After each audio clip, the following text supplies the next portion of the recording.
Hello मंडळी, तर आज आपण बनवलेले आहेत छोले भटुरे. अगदी साध्या सोप्या पद्धतीत लहानांपासून तर मोठ्यापर्यंत सर्वांनाच आवडणारे छोले भटुरे. तर मी छोले भटुरेची रेसिपी कशी बनवलेली आहे त्यासाठी तुम्ही रेसिपी पूर्ण बघा. आता त्यासाठी मी घेतलेले आहेत हे काबुली चणे. हे काबुली चणे मी रात्रभर पाण्यात भिजत ठेवले होते आणि सकाळी कुकरला लावलेत. कुकरला लावताना त्याच्यात मी मीठ आणि खायचा सोडा घातला आहे चिमूटभर. आता वाटण्यासाठी मी घेतलेले आहेत कांदे, 2.5 कांदे घेतलेले आहेत. त्याच्यात टोमॅटो, आलं लसणाची पेस्ट आणि कांदा मी एकत्र मिक्सरला फिरवून घेतलं आहे. गॅसवर पॅन गरम केला आहे, त्याच्यात तेल गरम झालं आहे. त्याच्यात खडे मसाले घातले, छान परतून घेतलेत. त्याच्यानंतर आपण जो वाटण तयार केलं आहे कांदा आणि लसूण आणि आल्याचं, तर ते घातलं आहे. आणि मी जिरं घालायचं विसरले, त्यामुळे जिरं मी नंतर घातलं आहे. आता छान आपण परतून घेऊया तेल सुटेपर्यंत. त्याच्यानंतर आपल्याला ह्याच्यात टोमॅटोची पेस्ट घालायची आहे. टोमॅटोची पेस्ट घातल्यानंतरही छान परतून घेऊया. थोडंसं मी झाकण ठेवलेलं, म्हणजे कांदा टोमॅटो ही छान शिजेल.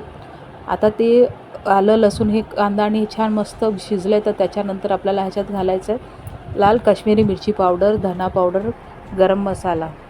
आता छान आपण परतून घेतलं आहे, झाकण ठेवून परतलेलं आहे आपण. त्याच्यानंतर त्याच्यात छान मिक्स करून घेऊया. आता ह्याच्यानंतर मी घातलं आहे छोले मसाला. हा छोले मसाला मी आधी 1 चमचा घातला आहे, तो घालून पुन्हा मी झाकण ठेवलं आहे. आणि पुन्हा आपण वाटण जेवढा जे घातलेलं आहे ते छान आपण शिजवून घेतलं आहे. त्याच्यानंतर आपण हळद, मीठ हे घालूनही छान परतून घेतलं आहे. आता तुम्ही बघू शकता वाटण छान असं आपलं परतून झालं आहे, तेलही सुटलं आहे. आता ह्याच्यात मी थोडंसं असं गरम पाणी घातलेलं आहे. गरम पाणीच घालायचं, गार पाणी घालायचं नाही. गरम पाणी घातल्यामुळे आपलं जे वाटण थोडंसं जे कच्चं असेल ते सुद्धा ते व्यवस्थित शिजलं जातं. आता वाटण आपलं छान झालेलं आहे, मसाला एकदम सुंदर झालेला आहे, सुगंधही छान सुटलेला आहे.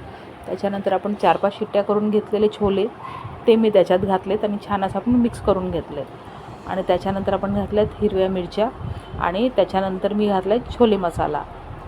हा छोले मसाला नंतर घातल्यामुळे छोल्याला छान असा टेस्ट येतं, त्याच्यामुळे मी शेवटी घातलेलं आहे. आणि आता पुन्हा आपण छान मिक्स करून घेऊया आणि झाकण घालून पुन्हा 10 मिनटं शिजवून घेऊया. तर 10 मिनटानंतर मी त्याच्यात घातली कसुरी मेथी घातल्यानंतर आपले छोले तयार.